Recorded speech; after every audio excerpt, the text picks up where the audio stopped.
소장의 행동양식 불명 또는 이상의 신생물 진단을 받으신 그 환자의 진단서입니다.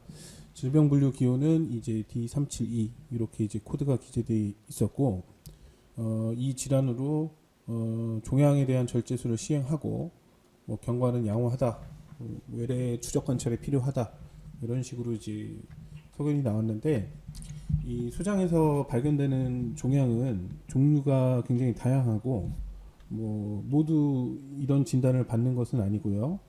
이게 이제 보험에서는 그 경계성 종양이라고 하는데, 이 행동양식 불명 또는 미상의 신생물 이 진단을 경계성 종양이라고 합니다.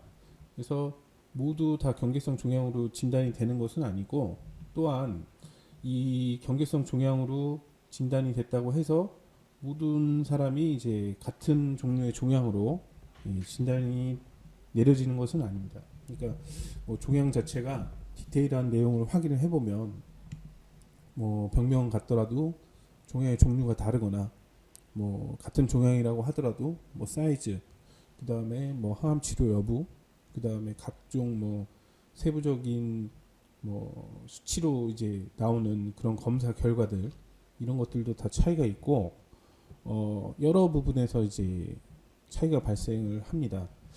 이 사례 같은 경우에는 이제 소장의 행동양식 불명 또는 미상의 신생물, 이제 보험에서는 경계성 종양 진단을 받은 것이 분명한데, 이 경계성 종양은 D37에서 D48까지 요 사이에 이제 분류 코드를 경계성 종양이라고 합니다. 이 사례 같은 경우에는 이 경계성 종양으로 진단을 받은 건데, 이런 사례들은 이제 이 병리 검사 결과나 이런 것들을 종합적으로 다 확인을 해봐야 됩니다. 일부 보상 가능성이 있는 사례들이 있기 때문에 전부 다 가능성이 있는 것은 아니지만, 요 사례처럼 보상 가능성이 있는 사례들이 있기 때문에 검토가 필요합니다.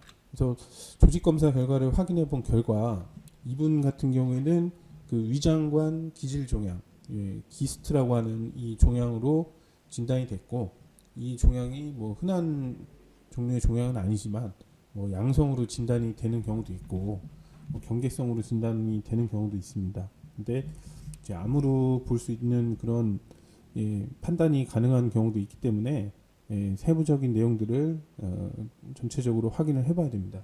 그래서 병리 검사에 대한 결과하고 여러 가지 종합해본 결과, 저희는 이거를 암으로 볼 수 있다, 이렇게 이제 판단을 해서 이제 손해사정 업무를 진행을 했습니다. 근데 이제 이런 케이스들은 암으로 진단이 되지도 않았고 암에 해당하는 분류기호도 받지 못했기 때문에, 이런 사례들은 이제 보험회사에서 쉽게 인정하지 않는 유형의 이제 분쟁입니다.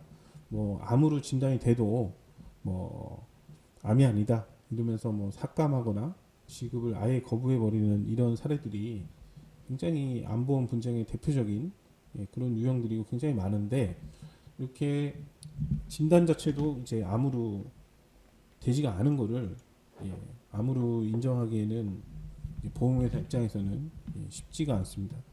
그렇기 때문에 이거에 대해서는 이제 구체적으로 왜 암인지 이런 증명들이 당연히 있어야 되고, 합당한 근거, 주관에 의한 그런 주장이 아닌 객관적인 여러 이제 근거들이 필요합니다.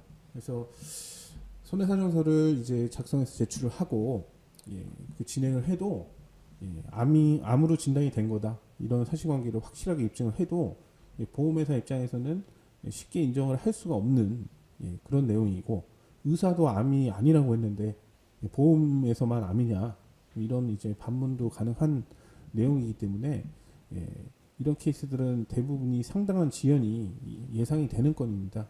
그리고 시간만 지연이 되는 것이 아니라 그 과정에서, 이 지연 과정에서 여러 이제 이거를 암이 아니라고 하는 이런 입증을 위한 또 시도들이 항상 있기 때문에, 이런 내용들에 대해서 정확하게 파악을 해야 되고, 그런 부분에 효과적인 이제 입증이 돼야 문제가 해결이 됩니다. 이 사건 같은 경우에도 한 달이 훨씬 넘는 기간 동안 여러 가지 이제 검증을 하고 여러 가지 뭐 암으로 이제 볼 수 없다는 증명을 위한 여러 시도들이 있었지만 최종적으로는 제출된 손해사정서의 내용 그대로 소장의 악성 신생물 C코드 기준으로 보험금 처리가 완료되었습니다. 뭐 진단비, 수술비 이런 것들은 암과 경계성 이 금액 차이가 굉장히 크기 때문에 뭐 그런 부분에서 이제 암으로 처리될 가능성이 있음에도 경계성으로 이렇게 받게 되면은 가입자 입장에서는 손해인데, 그런 것들이 단순하게 뭐 이런 진단서나 병리 검사 결과 뭐 이런 서류들을 암이 아닌 서류를 제출한다고 해서 보험사가 암으로 이거를 인정할 이유는 전혀 없기 때문에 이런 케이스들은 초기부터 손해사정사랑 함께 검토하고 진행을 하시는 게 확률적으로 보상 처리를 받을 가능성이 이제 높은 좋은 방법이라고 생각합니다. 네, 그 가능성 검토에는 전부 다 모든 사례가 다 가능성이 있는 건 아니기 때문에 이런 진단서가 있어야 되고, 그 다음에 보험도 이제 보험 종류마다 보상 조건이나 이런 것들이 다 차이가 있기 때문에 보험 증권이 있어야 되고, 그 다음에 병리 검사 결과, 이 서류는 이제 주치의가 작성하는 게 아니라 병리의사가 작성하는 병리 검사 결과지, 이렇게 세 가지 서류가 있어야 됩니다. 감사합니다.